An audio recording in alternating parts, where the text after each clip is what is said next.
రైతు దగ్గర ఏ రైతు దగ్గర కనబడి మీరు అన్న పడ్డాది రైతు బంధు అంటే ఎక్కడిది వీడు పచ్చి జుటగాడు ఉన్నాడు. కేసీఆర్ ఉన్నప్పుడే బాగుండే, కేసీఆర్ ఉన్నప్పుడు బ్రహ్మాండంగా ఆడ నాట్లేసే టైంకు దన్న మంచిగా టింగు టింగు అనుకుంటా పైసలు పడుతుండే. ఇక ఈయన వచ్చినాక పైసలు లేవు, రైతు బంధు లేదు, ఏం లేదు అని చెప్పి రైతులు తిరుగుతూ ఉన్నారు. ఇక ముఖ్యమంత్రి గారికి టింగు టింగు అంటే పడది, ఆయనకు టింగు టింగు అంటే నచ్చదు. ఎందుకంటే కేసీఆర్ అదికి వస్తాడు, అందుకే కొత్తది కనిపెట్టిండు. ఏమంటాడు ఇప్పుడు ఆయన? టకీ టకీయా, టకీ టకీ అంటాడు. మీరు పడతాయి చూడు 26 జనవరి రాత్రి 12 బజే షురు, మీరు తెల్లారి నిద్రలేసే వరకు మీకు బ్యాంకులో నిండా పైసలు మొత్తం అసలు ఎక్కడికక్కడ మీరు ఇట్లా తెరుసుడాల్సిన ఇట్లా పైసలు బయటకు వస్తాయని చెప్పిండు. పడ్డాయా పైసలు మరి? టకీ టకీ మరి పడ్డాయా? చెల్లె మీకు 2500 పడ్డాయా? పడ్డాయా అయింది మీకు? శంకర్పల్లిలోకి యాదనకి ఏమైనా ఇచ్చినేమి? ఏమి లేవుగా. టకీ టకీమని 2500 దిక్కులేవు. ముసలోళ్ళకు పెన్షన్లను ఆశ పెట్టిండు. ఏమన్నాడు ముసలోళ్ళకు? కేసీఆర్ ముసలోనికి ఇస్తుండు, లేకపోతే ముసలవ్వకి ఇస్తుండు, మీరు నాకు గుద్దుండ్రి, గుద్దుతే ముసలోనికి 4000, ముసలవ్వకు 4000, ఇంట్లో ఇద్దరు ఉంటే ఇద్దరికి 4000 ఇస్తా అని చెప్పిండు. పడుతున్నాయా మరి? టకీ టకీమని 4000, టకీ లేదు టుకీ లేదు. మళ్ళీ రైతులకు చెప్పిండు కేసీఆర్ 10,000 ఇస్తుండు బిచ్చం ఇచ్చినట్టు, నేను 15,000 ఇస్తా అన్నాడు. వచ్చిందా 15,000 వాళ్ళకన్నా? రైతు కూలీలకు 12,000 అన్నాడు. ఇక మా ఆడబిడ్డలకు కొద్దిగా బంగారం సెంటిమెంట్ ఉంటుంది కదా, దాన్ని పట్టిండు. పట్టి ఏం చేసిండు? కేసీఆర్ ₹1,00,000 ఇస్తాడు. అది కూడా ఎప్పుడు ఇస్తుండు కేసీఆర్? పిల్లలు పుట్టినకి ఇస్తుండు. మీరు నా కోటెత్తే లగ్న పత్రిక పెట్టుకోగానే తులం బంగారం ఇస్తా అని చెప్పిండు. వచ్చిందా తులం బంగారం వాళ్ళకన్నా? తులం బంగారం మరి బంగారం షాపులో నమ్ముతలేరా? ముఖ్యమంత్రికి బంగారం దొరకలేదా? పతారలేదా? మొత్తానికైతే ఈ రాష్ట్రంలో ఈలనాలని కాదు, అందరు కొంప ఉచ్చుకున్నాడు. రైతులను మోసం చేసిండు, మహిళలను మోసం చేసిండు, ముసలోళ్ళను మోసం చేసిండు, ఉద్యోగస్తులను మోసం చేసిండు, నిరుద్యోగ పిల్లలను మోసం చేసిండు.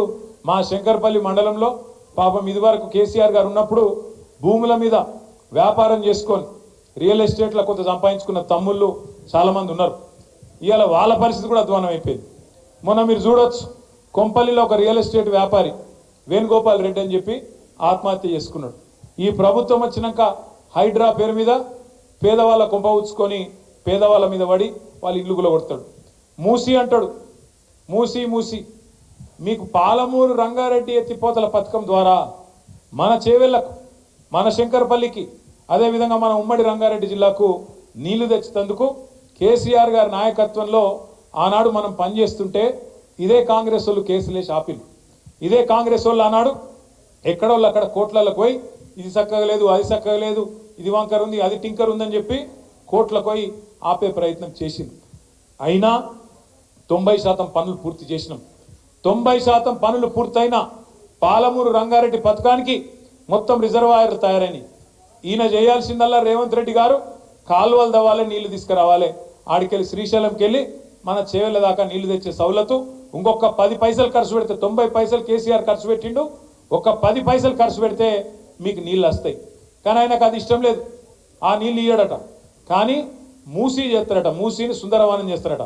ఏది వికారాబాద్ అడవులల్లా మొదలయ్యే మూసీని కిందికి తీసుకుపోయి మూసీని నందనవనం చేస్తా, అద్భుతం చేస్తా అని చెప్పి రేవంత్ రెడ్డి గారు అంటున్నారు. నేను అడుగుతా ఉన్నా, మూసీతోని పారే ఎకరాలెన్ని, మూసీతోని సాగయ్యే ఎకరాలెన్ని, దాంతో బాగయ్యే రైతులు ఎంతమంది, మూసీ వల్ల సృష్టించే సంపద ఎంత, దీనివల్ల ఏం జరుగుతుంది, ఈ రాష్ట్రానికి ఈ నగరానికి లాభం ఏంది అంటే సమాధానం చెప్పడు. ఎందుకంటే ఆయనకు స్పష్టత ఉంది. 90 పైసలు ఆల్రెడీ అక్కడ ఖర్చు పెట్టినాం పాలమూరు రంగారెడ్డి పోతల పథకంలో. అది పూర్తి చేస్తే కూడా రేవంత్ రెడ్డికి పైసలు రావు, కమిషన్లు దొరికాయి. అందుకే ఏం చేయాలి? మూసీ అని ఒక రంగుల సినిమా, రంగుల కళ చూపెట్టి దానిలో 1,50,000 కోట్లు ఖర్చు పెట్టి అందులో ఒక 50,000 కోట్లో 70,000 కోట్లో దండుకోవాలి, ఢిల్లీ పెద్దలకు పంపించాలి, నా కుర్సీ కాపాడుకోవాలనే ఒకే ఒక్క తాపత్రయంతో, ఢిల్లీకి మూటలు పంపాలనే ఒకే ఒక్క తాపత్రయంతో ఈ ముఖ్యమంత్రి గారు పనిచేస్తూ ఉన్నారు. ఆలోచన చేయండి మీరు దయచేసి. మన ఉద్యమ కాలంలో నీళ్లు, నిధులు, నియామకాలు అని మాట్లాడినాం. నీళ్లు, నిధులు, నియామకాలు. కేసీఆర్ నాయకత్వంలో నీళ్ల విషయంలో ఇంటింటికి మంచిళ్ళు తెచ్చుకున్నాం. నీళ్ల విషయంలో గోదావరిలో, కృష్ణలో ఇటు కాళేశ్వరం కట్టుకున్నాం, 100% పూర్తయింది. అటు పాలమూరు రంగారెడ్డి 90% పూర్తయింది. దగ్గర న్యాయం చేసే ప్రయత్నం చేసినాం. వ్యవసాయ విస్తరణ జరిగి భారతదేశంలో ఇవాళ పంజాబ్ను హర్యానాను తలదన్ని మన తెలంగాణ వరి వండి చుట్ల బియ్యం వండి చుట్ల నెంబర్ 1 అయిందంటే అగో నీళ్ల విషయంలో జరిగిన న్యాయమే దానికి కారణం. నిధుల విషయానికి వస్తే కేసీఆర్ గారు ఎన్నడో చెప్పిండ్రు, మన తెలంగాణ మనకైతే మన సంపద మనకైతే భారతదేశంలోనే నెంబర్ 1 రాష్ట్రం అవుతామని కేసీఆర్ గారు అప్పుడే చెప్పినట్టే 10 ఏళ్లలో తలసరి ఆదాయంలో పర్ క్యాపిటల్ ఇన్కంలో భారతదేశంలోనే నెంబర్ 1 రాష్ట్రంగా తెలంగాణను కూర్చోబెట్టిన నాయకుడు మన నాయకుడు కేసీఆర్ గారు అనే మాట నేను గుర్తు చేస్తా ఉన్నా. నిధులు అద్భుతంగా తెలంగాణలోని పేదలకు పంచిండు కేసీఆర్. సంపద సృష్టించాలే, పేదలకు పంచాలి అన్నది కేసీఆర్ నినాదం. అందుకే 200 రూపాయ పెన్షన్ 2000, 200 పెన్షన్ 2000 చేసిండు. ఆడపిల్ల పెళ్లికి 1,00,000 రూపాయలు ఇచ్చిండు. 1,00,000 కోట్లు, ఒకటి కాదు రెండు కాదు, 1,00,000 కోట్ల రూపాయలు 70 లక్షల మంది రైతుల ఖాతాల్లో వేసిన ఒకే ఒక్క ముఖ్యమంత్రి భారతదేశంలో కేసీఆర్. రైతు బంధు, ఒక్క రైతు బంధు అనే పథకంతోని 73,000 కోట్ల రూపాయలు రైతుల ఖాతాల్లో.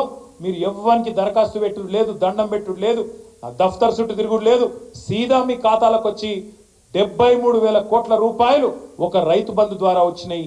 28,000 కోట్ల రూపాయలు రుణమాఫీ ద్వారా వచ్చినాయి.